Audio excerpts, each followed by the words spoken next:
Hi, this is Privateer Station, and today we are bringing you a conversation between Yulia Latynina and Alexey Arestovych. Yulia is a Russian opposition journalist with years of work for Novaya Gazeta and Echo Moscow radio station. She worked there until she had to flee the country to avoid persecution. Alexey is an advisor to the Office of the President of Ukraine, and they hold a weekly conversation for the last couple months. It usually contains interesting insights that you cannot find in the other shows. So we're bringing that to you. This one is entitled Main Mistakes of Russian Army, and it was recorded on the 26th of August, 2022. Hi, this is Yulia Latynina and Alexey Arestovych, who could not visit us yesterday on Ukraine Independence Day. So, happy Independence Day, Alexey. Thank you. I think since this day coincided with half a year of fighting with Russia, we'll review what happened during the last half a year.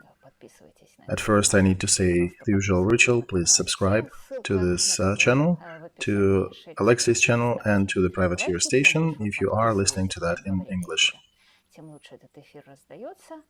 A reminder that if you are subscribing during the stream is disseminated way better. And to start with, everybody were expecting huge strikes on the day of independence. Everybody was expecting that he'll destroy half of Kiev, and instead he killed 2 kids near Chaplina. Please comment. Well, he killed about 20-something adults there as well. We discussed the arguments why he would not be intensifying the shelling. Today, one of his voices said today that Russia is ready for negotiations. This war is madly unsuccessful for Putin. It basically got down to the question of physical surviving for him, because in Russia, the question of deposition for czars and rulers is usually tightly connected with their life.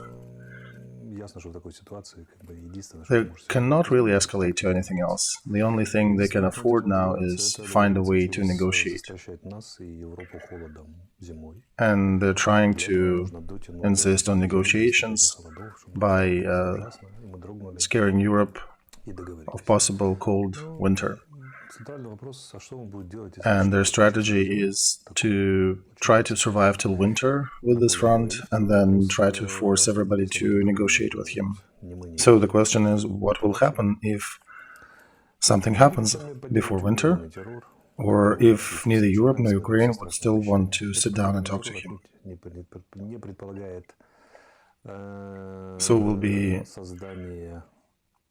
facing a somewhat moderate terror, just like we saw yesterday.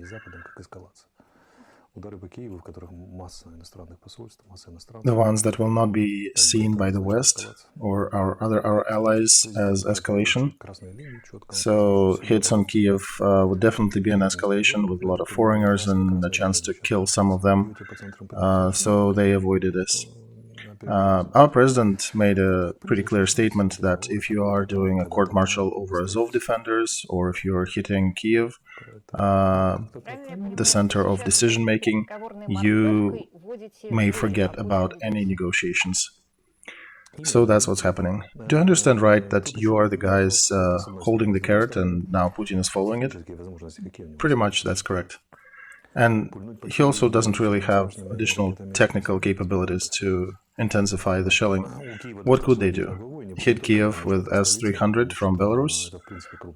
We have a pretty good air defense, so we would have shot it down. Not because this is a capital, this is also a military center, and we're covering a lot of different things there. So a lot of military targets they can think about, they're not too easy to take. It is difficult for them to escalate. So yesterday it was a day of different hits of smaller targets. There were a total about 189 hits on Ukraine, they use 189 missiles, which is quite a bit bigger than the usual day, reminds of the beginning of this campaign. But the consequences, among which we have 22 dead, about 50 wounded, including 2 children. So this is subpar to what some of people were expecting. The threat to destroy half of Ukraine, instead, that's what we had. So the other question is, he did threaten that they were building cages, they were adding Kadyrov people to Mariupol, they were trying to organize court-martial, and all of a sudden it disappeared. What's going on there? That's happened after a president came out with a statement and said, if you do court-martial of Azov people, forget about negotiations. And that's it? Yeah, that's it. It apparently was enough. Thing is, if the president made a public statement, he will not be able to retract on that easily. And then Russia is losing the exit strategy from this war. It is unacceptable for them, and they seem to be avoiding that situation. They do hope that negotiations will be held. It is very important what you're saying, because even after Zelensky's words, I thought maybe there were additional calls by Europeans and Erdogan or somebody else to Putin. But it does appear that it is a part of a new strategic situation where Zelensky can actually set terms and conditions for Putin, and Putin needs to retract his clause. Yes, do you see other options? They don't have other options. The whole tragedy of Putin's regime. Let's take a look at this third army corps that they were trying to recruit. In press, they were talking about something humongous like 80,000. Then the actual number became 15, and they barely could conscribe 10,000. In the whole Russia, what can we talk about? They are out of means to provide additional political and military pressure. So about them not having means, I don't know if you followed that. Some of the Russian soldiers who already have been to this war all of a sudden got writer's talent. First, Pavel Filatiev wrote a book, which I read. Then several troops who were partaking in Bucha occupation, they gave some interviews. They don't talk much about the murders of civilians, but they do talk about different things. And they're talking that the truck they were transported in didn't have brake system operational. Then they talked about how they slept on the ground, covering with some cardboard, and discussing supplies.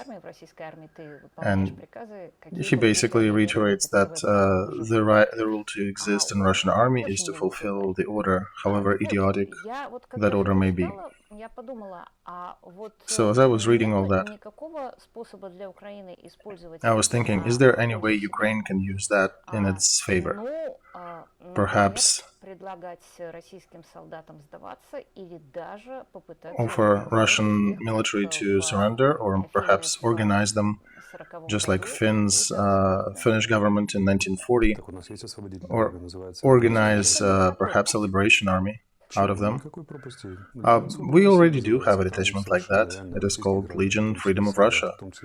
There are numbers of Russian soldiers who came to our side.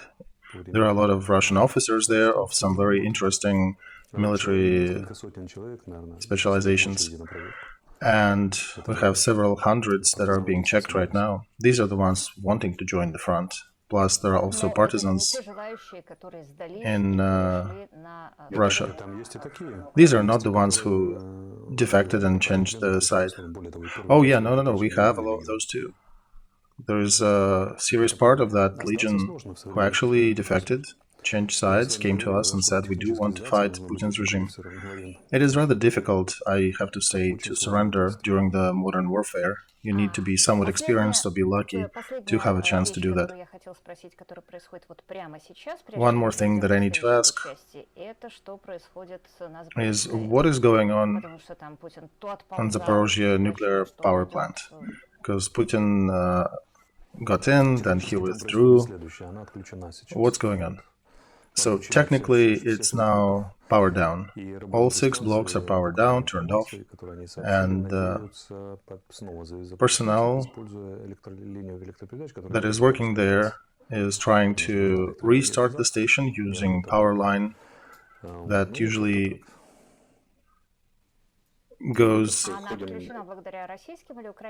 takes electricity out of the station to a different locale, but they're trying to figure how to restart that and use electricity from the wires that they have connected to the station. So, Russian troops, have they been withdrawn from the station? No, they're there. They're still positioned inside. More than that, they also were warehousing ammo inside the station. So that was lies that they're withdrawing or... And the management of Ukraine Atom was hoping that they'll withdraw. No, yeah, they're still in the station. They indeed are warehousing ammo inside. And Putin said he will let International Nuclear Commission inside. How will he do that when they store ammo? Well, it's Putin. I don't know. They'll probably show ammo and see, Ukrainians need to stop hitting the station, because otherwise this all goes kaboom.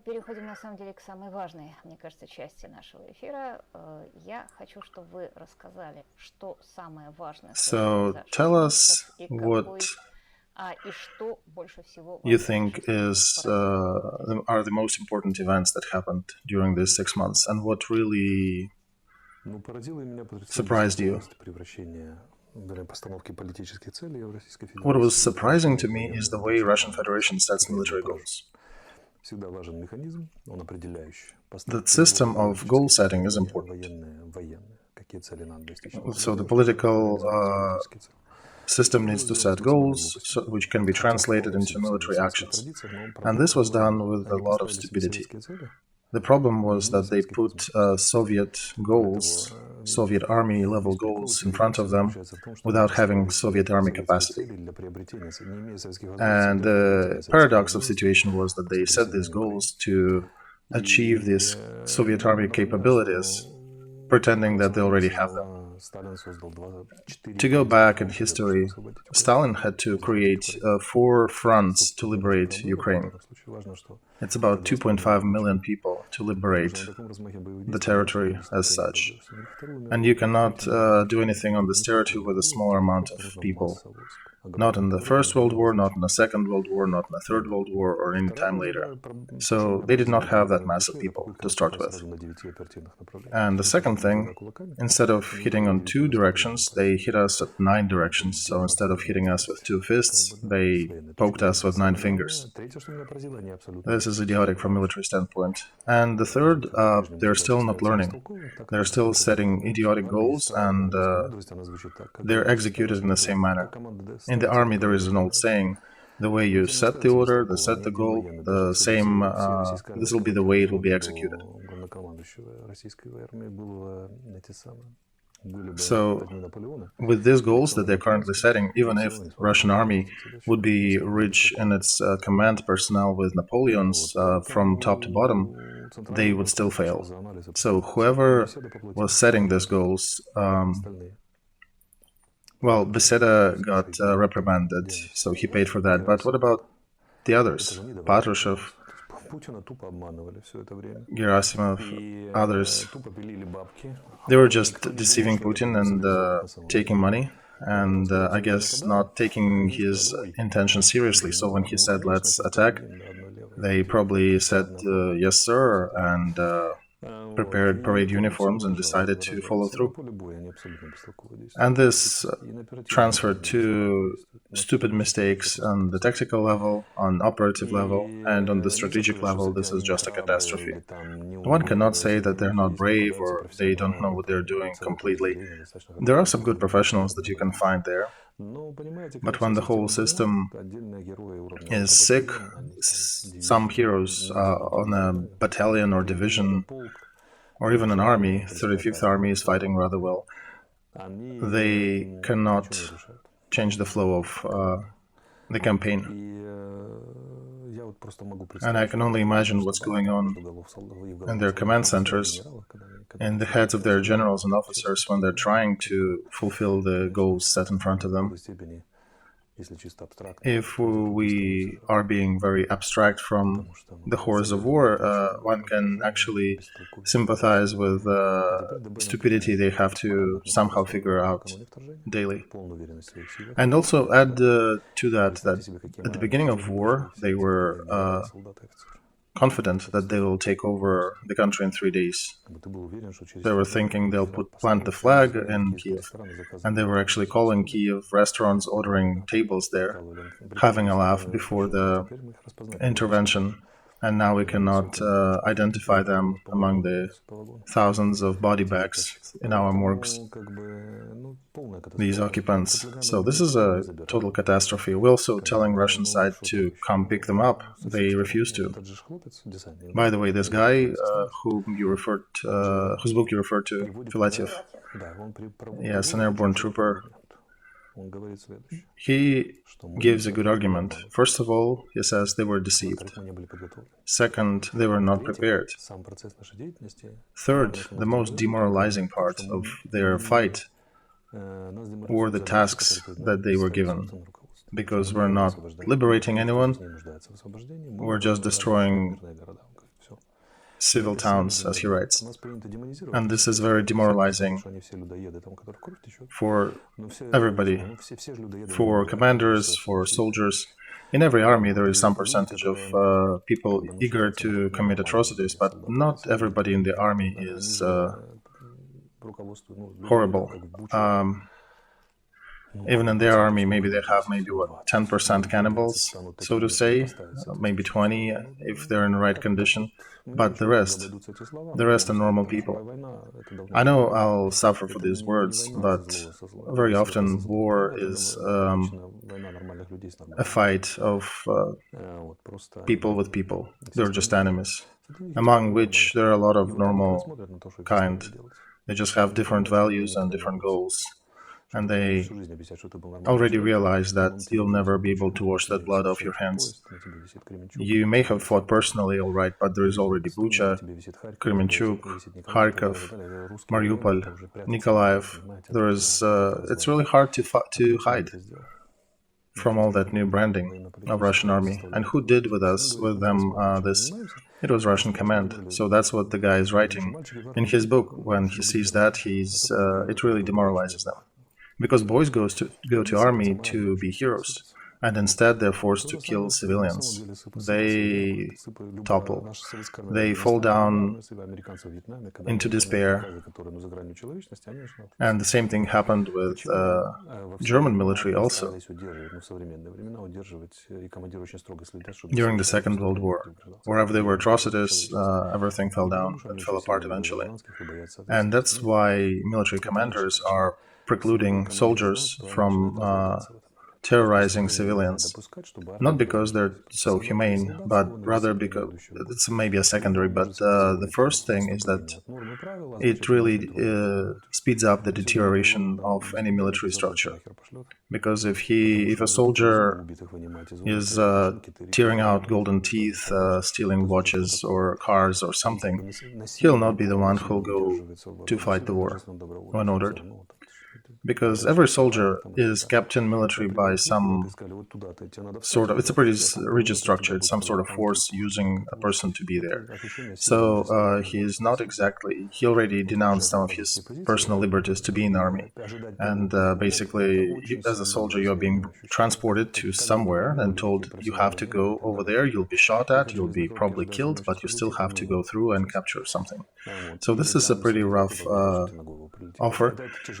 Or you sit down in a metal box and expect a shell to hit it, or you're sitting in a trench and expect wait till the mortar hits you there. So you do need a good motivation, you do need good system, you do need good morale to maintain that. This is a difficult situation to survive. But Russian army is putting soldiers in a situation where they have nothing else but go ahead and attack and try to capture. Otherwise, you are dead or imprisoned. So the system, bloody as it is, it works for Russian army as long as you are still capturing, as long as you are still advancing and capturing even little points on the map. But when you're withdrawing, when you're holding, or when you're doing nothing but terrorizing civilians, then and cannot achieve anything, that really demoralizes, because that system that was supposed to make you fight actually made you a criminal. It forced you to fulfill criminal orders. And that's what we are intercepting in their conversations. There are a lot of revolts in their ranks. They're actually calling them on the radio intercepts, they're calling them Code 500. And, interesting thing, they're not court-martialing these Code 500s. Because there is no war, it's a special operation, so nobody can defect that. It is not the same legal situation as defecting the war. And add to that, if they'll really start court-martialing everybody who refuses, they already have thousands. That'll be a really big blowback in the whole Russian society if it goes up. So I'd advise, if any of the Russian soldiers somehow listens to our stream, just defect to return home. They, at max, will put a mark in your personal case, refuse to fulfill tasks of the special military operation, but you'll avoid court-martial. So use this opportunity. Eventually, this war will come to a situation when Ukraine military capture of Kherson will likely be a breaking point for Russian army. Because one thing, when you waste 50,000 troops to capture some small territory, all right, you're still got it, still holding it. But when this was taken back from you, when Ukrainian army showed up, kicked your butt and threw you out, so what the message every Russian soldier gets? Do I need to waste another 1,000 for this little piece? And what if they come again and take it back again? How much longer can we be doing this madness? And that's when their army will start folding. And there'll be a moment when there'll be refusal by whole detachments to even show up at their positions. And in parallel with that, there'll be revolts, direct revolts, and leaving the front, at first from logistics and the backup staging areas, and then eventually the front. Some perhaps will hold the line for a while, they'll be worse for them, but this is what their idiocy will transfer into on the front eventually. The main people responsible for all that is Russian generals. Not Putin? Well, yeah, Putin, of course, he is the mastermind, but the next step under him is Russian generals, because these are the people who are supposed to come to him and tell him, you are setting unobtainable goals. So you need to change the plans, or let's not even do that idiocy. So you think there'll be revolts just like in 1917? So you think there is a chance that these revolting people to topple Putin's regime? Well, at bare minimum, they'd probably start refusing to go into battle while they're on our territory. We won't. Do whatever you want, we just won't go. And what do you do with them? They're already refusing. Yeah, but they're refusing individually. Now it's 1, 2, 3, a dozen. There are a lot of cases.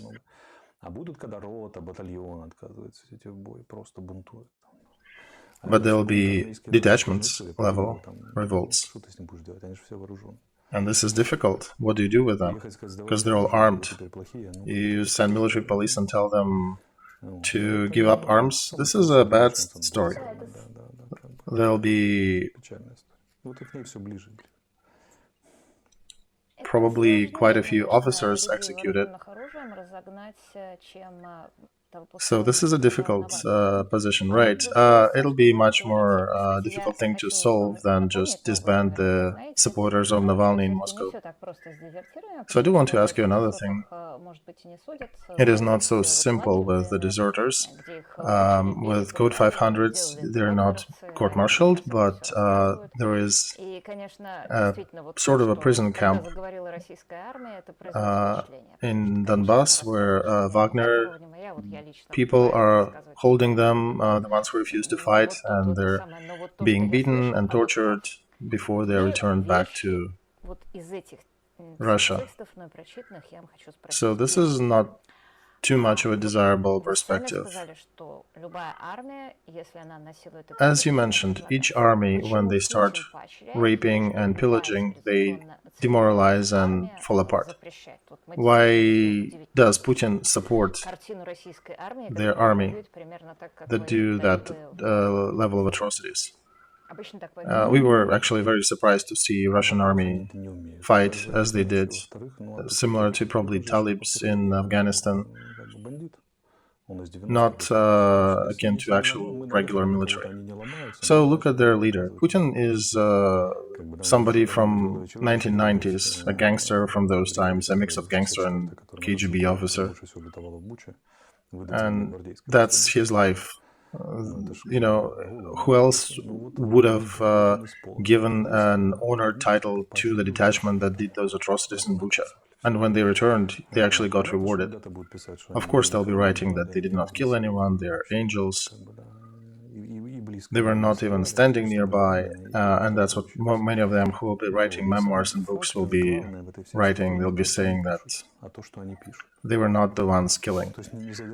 But the main part is not what they're writing, but the fact that they are writing. And these are just the first swallows. There'll be a lot more people coming out eventually. Some of them will be leaving Russia and will be writing books from overseas, and those books may be different. But just the fact that they're showing up, that's a sign that the army is starting to fall apart. Now they're somewhat still holding. They lost the ability to advance, not on the strategic level. On the operative level, they can still fight for Besky or Bakhmut. But these are all the harbingers of the end. And this war had several stages. First stage was when they tried to get Kiev, Kharkov, Chernihiv. Second was Lysychansk and the Eastern Front.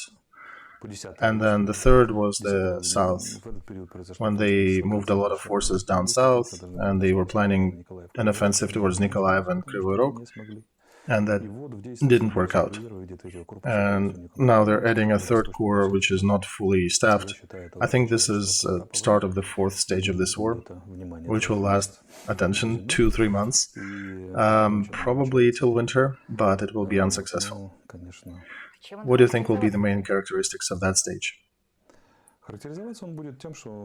Probably that the sides will be holding positions and hitting each other from distance with what they have. But I think our chances to hit them from distance are much better, because we have HIMARS systems and they don't.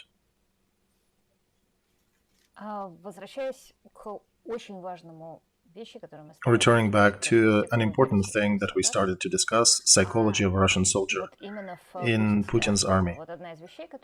One of the things that all of these people who are writing are describing, and they're not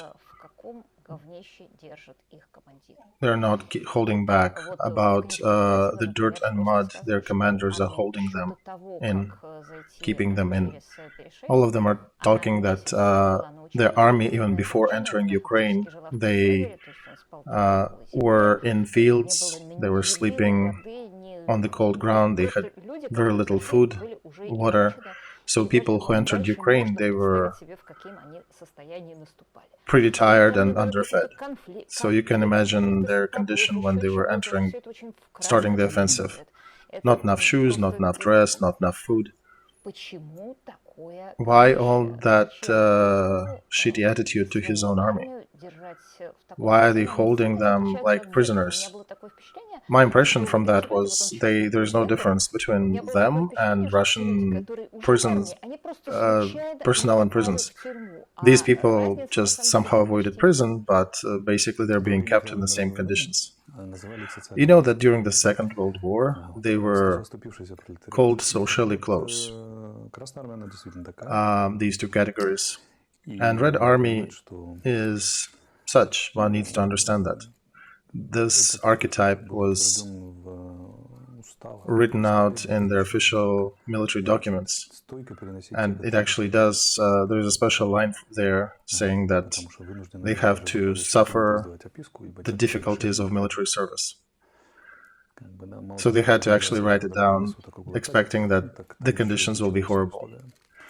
So not only Russian military is an oppressive structure, it's also pretty horrible from within. And there is some cruelty archetype running amok there.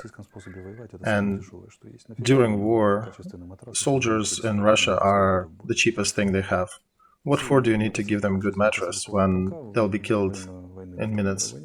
Do you know that average lifespan of a motorized brigade or a soldier from such a detachment on the front is about 45 minutes?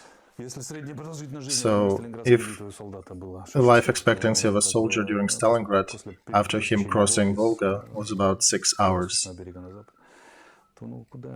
why does he need American jacket or German suspenders or proper kettle and canteen? This all ends in 6 hours. They were never treated anything but meat. You know, the first prisoners we got here, first Russians we captured, from actually elite Moscow tank detachments. It was horrible to look at them. It was really the beginning of this campaign. It was like second or third day, there was a video with a bunch of Russian tankers with one of the officers, technical support, I think mechanical support officer of that detachment. And they got on cameras probably 2 or 3 days after the beginning of war, and they were telling us that they have not eaten for 4 to 5 days already. They have no communication with command. They don't know where to go. Their officer was saying he has no spare parts, no directions. The orders are unclear, and they were basically saying that's not what we subscribe to. We never agreed for that. And our soldiers, you can see in the video, our soldiers giving them bread or something, and they split it apart and share and eat it immediately. This is a sad story. I actually saw that briefly in Ukrainian army. There was the biggest training ground in Ukraine. I think it was my third year in training when you go out and do the field shooting from BMP 2. And we were unlucky to get there when there were 4 or 5 days of constant training, and all this mud became really slushy. And the logistics also failed. They couldn't really bring us food or supplies or other things. So it was quite an experience. I was sleeping in a tent with my friends, and we were sleeping on hay, just thrown on the ground. And I also had a big hole in the roof of the tent above me, and imagine you're laying there. You're in winter uniform, so that's somewhat warmer, but you're laying on hay, on the cold ground, on slushy ground, the rain pours on you. So we looked around and we thought maybe we can talk to our commanders and ask them. There were actually some structures that you could use for sleeping. And we talked to them and asked, hey, can we relocate our sleeping quarters to these little buildings? that were in the vicinity, and they were discussing that for 3 days till they actually allowed us. If it will be making decision, will it be not too human to allow them to sleep like that? And I've also seen soldiers picking up pieces of lard, when the kitchen is done cooking, and just throws out whatever is left, and lard solidifies. I've seen soldiers picking that up and eating it. So these were the traces of that Soviet army tradition that we're told about, where the soldier is not valued at all. I'm not even talking about the system of relations that is very reminiscent, one almost exactly equal to the prison system relations. And this is fortified by hundreds of years by the government archetype, societal government archetype, and it probably takes 20-30 years of effort to try to change your army. Just looking back, let's say American army, when they left Vietnam, they decided to rebuild itself and rebrand itself, and it took them from 75 to about 89 to complete this task.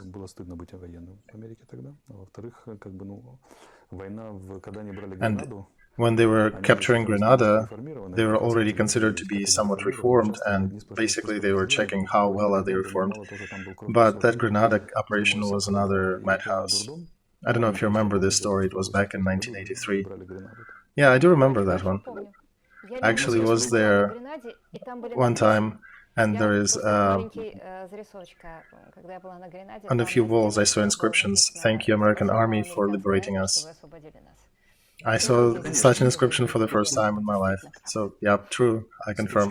But from the military point of view, what they were doing there is pretty stupid, because they lost 4 helicopters trying to storm the airport that was defended by engineers. They also lost armored vehicles over there. There was a weird moment during that campaign when there was a battleship supporting the operation, and I don't remember the name, Iowa or something, and they did not have communication with the troops on the ground. So the troops on the ground, they actually had some of the military correspondents there from Britain. The military talked to them. Correspondents called their home, called their wives called their commanders in America, United States commanders brought up the command chain, and then eventually command chain after verifying the data, ordered the battleship to support the target 3, 4, 5, 6 hours later. So that was a funny piece of that. Then it followed by a few more years of reforming and changing things, and at Panama, I think, operation that was more like the modern American army. But they did spend hundreds of millions of dollars and a lot of efforts to change what left Vietnam into what actually was fighting the Gulf War. So Putin, in his 20 or 30 years in power, could have done these changes, 20 years, right? They did put, actually, after their campaign in Georgia, they appointed Serdikov. I think it was as the result of Georgian campaign, they decided that something needs changing. Because that campaign was, they barely won. Georgia, superpower in the military sense, a small country. And then they had a few fragments in Syria where they tried to show that they're skilled and well, although we've seen how they fled Palmyra. And they had a total advantage there with aviation. Then they had Libya, Central African Republic, yeah, right, where they raped a couple of African villages, and after that they decided that they're good and they can conquer Ukraine. Well, here they are. Ukraine is laughing and getting ready to kick their butts out of here. So that's the story.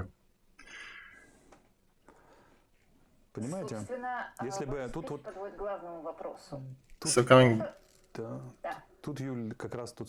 Here, Yulia, that's the case. If a grandfather had wheels, he would not be a grandfather, he would be a vehicle. But this is a problem with the Russian army. That's their situation they are in since the 17th century, from basically Peter the Great's times. You can give them, each soldier, the newest equipment and 50 Kinjal, those supersonic missiles, but the whole system of communication, the whole system of setting goals, of achieving goals, of treating soldiers, of interpersonal communications. In order to change that army, one needs to change Russia. It is a societal aspect. So, my question, just as I think our viewers are asking, how did Ukraine manage to change its army? It had the same army in the beginning of 90s.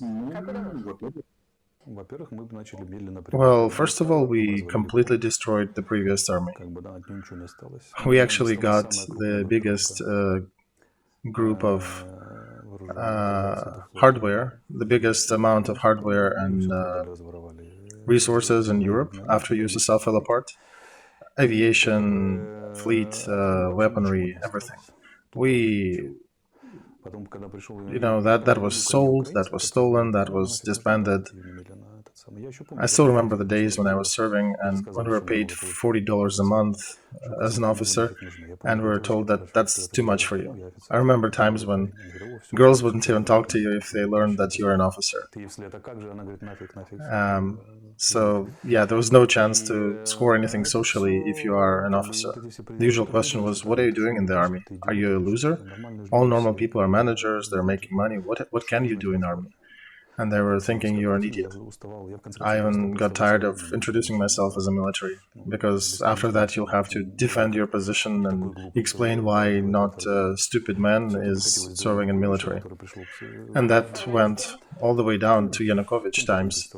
So how did you introduce yourself? Oh, different ways. I actually had an actor hobby in the theater, so I said I'm an actor. So it all went down to Yanukovych times, who actually, by some orders and influence from Russia, started to completely disband our army. But then there were times when he was pissed at Putin and he started refitting some of the detachments. So it was a weird mix of both. But to 2014, we got with nothing. We really had maybe 13,000 were capable troops for the whole country, and without the head command, who was a Russian citizen, our army came to a situation when we gave up Crimea without even opening fire. There were some detachments that just got up in the air. There was one who took their jets off, then there was airbornes and Marines 25th Brigade, who got their flags and basically marched out officially out of Crimea. But overall, that was a huge failure. I was wondering, how long will it take us to watch that failure of ourselves? The army that didn't even shoot when they were attacked. So we gave Crimea. We went through a very difficult, morally very difficult times. Remember when we were trying to get and maneuver near Slavyansk-Kramatorsk, when 25th Brigade surrendered to Girkin. Those times when women were walking in front of the troops. We were losing on the military side. We were losing helicopters en masse. Big detachments were captured. I was looking at that and just holding my head, thinking, when are we going to learn? I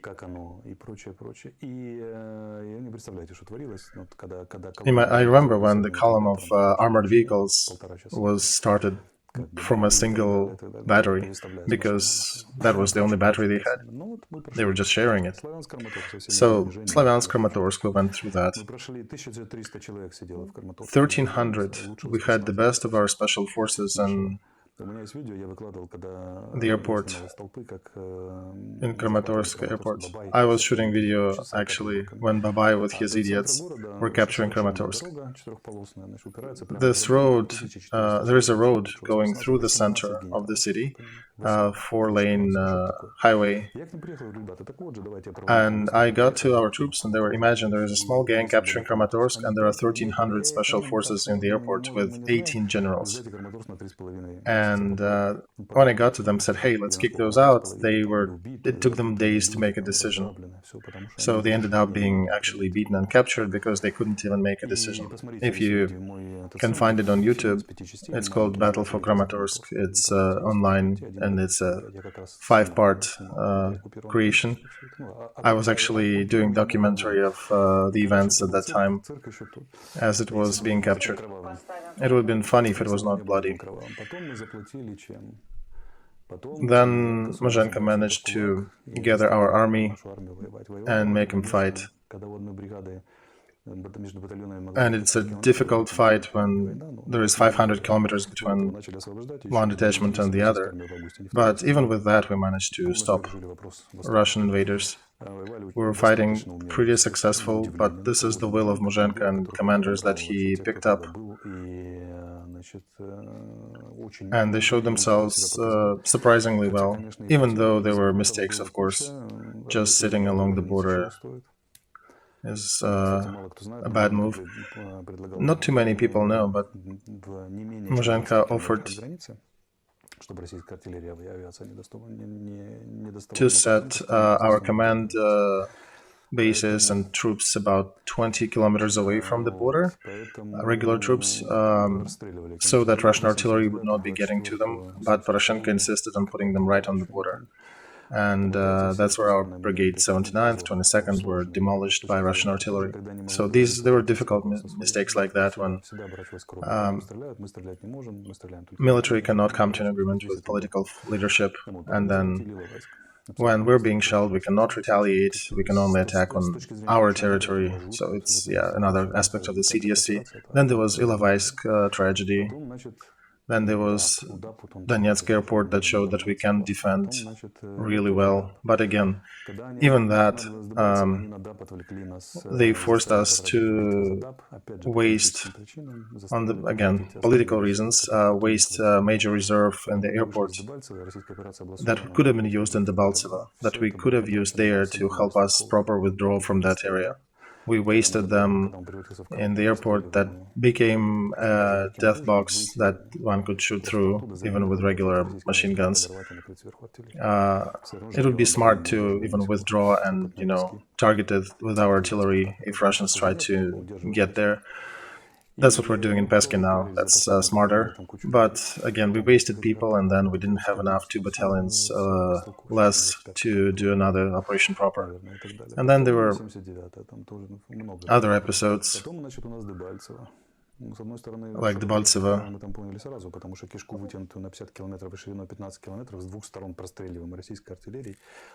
because Russian army, we were stretched out. We were stretched out by 15 miles and perhaps 500 meters that you could shoot through. And Russian army were taking that weird protrusion for a whole month. So we saw that they're not too professional. And when it took them that long to do that operation, what did they expect thinking to capture Ukraine? So we got beaten back then. We learned our lessons. We became a bit stronger. Then we took stationary position on the east. And regardless of what kind of war was slowly brooding there, we had about 350,000 people rotating through that front. So imagine that, Putin with 250,000 troops, half of them who did not have any battle experience or more, invaded the country where 350,000 went through the war on the east. What did he expect? So Putin taught Ukrainian army to fight, but how did he not manage to teach his army? This is an interesting thing. How can they? They never used it proper, and the biggest invasion before that was in August of 2014. They invaded it with 8,000 people, and we had 15 on our side, they had 8 invading, and the losses were horrible. Even Russian command, when evaluating the actions of that period, they said the Ilovaisk direction succeeded in reaching their targets by 54%. I don't know how you calculate achieving military targets, military goals in 54% or in percent in general, but the other directions failed completely. And the Baltsovo, was a no. They lost 12,000 people dead and wounded fighting our troops, where our tank could fight maybe 1 or 2 shots and then failed. We had maybe a platoon defending a big field, and they attacking us with a battalion, and we somehow managed to stand and kick them back. So there was a total failure for them. And during that time, we started developing our national military school.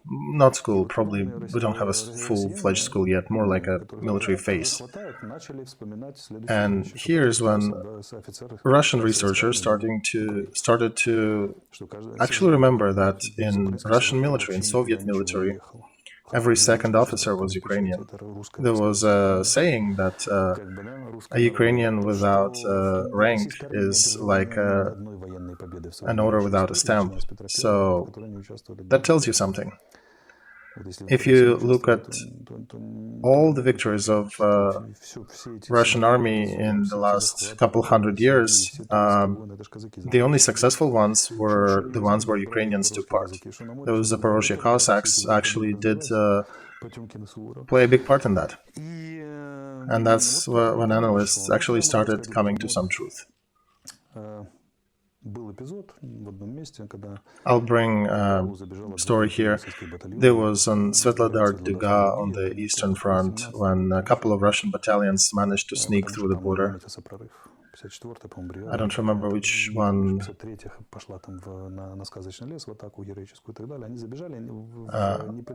Which brigade was there, but two of the battalions got in. At least that's how the story goes. When their artillery started hitting ours, when we attacked, ours immediately started maneuvering, changing position, changing location to make it difficult to hit them. When we started targeting and shelling these battalions, they were holding. They were holding there for 3 days. They were dying under artillery fire, but they never moved. So what's Ukrainian scope? When our troops are being shelled, when we're being hit, commanders on the ground, they're starting to figure out how to survive.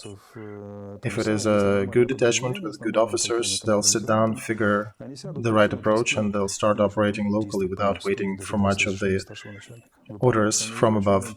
Russia doesn't fight like that. There was a place near Kiev when they left. I actually went to observe how they were positioned there. So I saw where they were digging their trenches and how they were positioning themselves. There was an intersection where a Russian battalion was hit 3 or 4 times. It is a key position near Katyushanka. There was an intersection of roads where it was splitting to the north, northwest, and northwest. And you can see a lot of destroyed equipment, bandages, and you can see people were dying and equipment was being destroyed. So whoever was commanding that troop is a hero in a weird way. He managed to hold them while they're being attacked and destroyed. They had perfect or much better opportunities to hide and survive to the left, to the right, to the front, behind them, forest, concrete structures where you could hide equipment, hide people, the backside of a slope. You could do different things to save your people. But the commander didn't do any of that. And they also dug superb trenches, properly by the best of the books trenches there. Problem is they were turned in the wrong direction. And I was thinking maybe it was a decoy or something, but no, that was actually the only trench they did, and even their machine gun position or fortified pills and stuff, they were facing in the wrong direction. So probably they were doing it according to the order, according to the maps. If I was there, I would have made a different decision. But that person who was commanding them, he managed to keep whatever was left out of that battalion there for those several days. I mean, the craters from our artillery hits and 500 kilo bombs, they're pretty big. There was not much left, but it was literally just by the book. 200 meters to the left, ideal position. 200 meters to the left, ideal position. Move them move them a little forward. You'll also save them. No, he never did. He just put them right in a place where somebody in the command put the dot, and they were in a trench where you could see nothing. There was just so that you imagine. Russian trench. So there is a farm with a concrete wall. The trench goes about 50 yards behind that concrete wall, and then behind them there is another concrete wall. So they dug a trench between these two fences. I almost wanted to find somebody and ask, what is the reason for that trench? How could you, what could you observe? How could you prevent anybody maneuvering when there is a concrete wall in front of you? So I was thinking, maybe they're really smart. Maybe they dug that trench as a decoy, and or as a special, concept. Maybe they'll blow up the fence, and if they see somebody moving, and then suddenly attack them. No, nothing like that. All we found was just a bunch of left Russian hardware, and we also found several of their block posts. So nearby there was a sawmill or something. So they were building very accurate wooden pills, block posts, and putting the machine guns there. The width of a plank was about yay, so totally can shoot through with any machine gun, any rifle. So when I saw that, that's not a fortification, and that's what I agree, that Russian army is not strong, it's long, it's huge, that's about it. And finally, it took us half a year to get them down to the strategic defense level instead of any offensive. It just takes long to finally grind them down. But this is also our mistake, that we did not have an army that can prevent them, that could prevent them from offensive. That's the goal, to have an army. The main goal of an army is to prevent any offensive. And then the second task is to actually fight back the offender if you can. We unfortunately did not have an army of that size, of that function, so we're just building it now. We're just getting to the actual concept. We're being born in this war. And Zelensky just recently signed an order that all new buildings are to be built with bomb shelters. And unfortunately, that's human. All countries, Israel, other countries, they learned after bloody engagements. That's how people learn. Very few armies learn from mistakes of others. I can bring you an example from British history. British fleet considered to be one of the biggest seafaring powers. I don't remember which of the ministers, but one of them actually signed a paper. They had one aircraft carrier, so one of them said, okay, we don't need that one. Let's chop it up. Argentinians, back in the days, they were idiots too, because if they were following British press closer, they would have seen that they just need to wait a couple months till that ship would be destroyed and decommissioned. But they didn't. And then if they didn't have this ship, they wouldn't be able to reach Falkland Islands with much force to actually counter their offensive. And that was another interesting lesson, yeah, that British Army learned back in the day. And they have generals, they have their traditions, but even those generals failed to translate to politicians that we still need at least one aircraft carrier just in case. So these stories of military having to face politicians and take orders from them in a way that, okay, there are too many of you, let's minimize your quantity, let's save some money, and then the same politicians coming back to the generals telling, well, here we need you to go and win that war. This is a long and sad story of communication between political and military leaderships. And the countries that figure a way to have this machine working proper, they are the ones who can fight well or who can prevent wars by their might. Then the countries that don't, then they have armies like Russia or armies like, unfortunately, what we had in Ukraine. Now look, Poland now is increasing their military up to 400,000. They initially increased it to 300,000, now it's 400,000. But they're starting to check things and figuring out, oh, we don't have shelters, bomb shelters. We don't know how to deploy territorial defense because they had a bunch of changes there. They at first initiated it as a separate unit, then they made them, attached them to the army, so they'd be centrally commanded. So there were a lot of interesting motions there.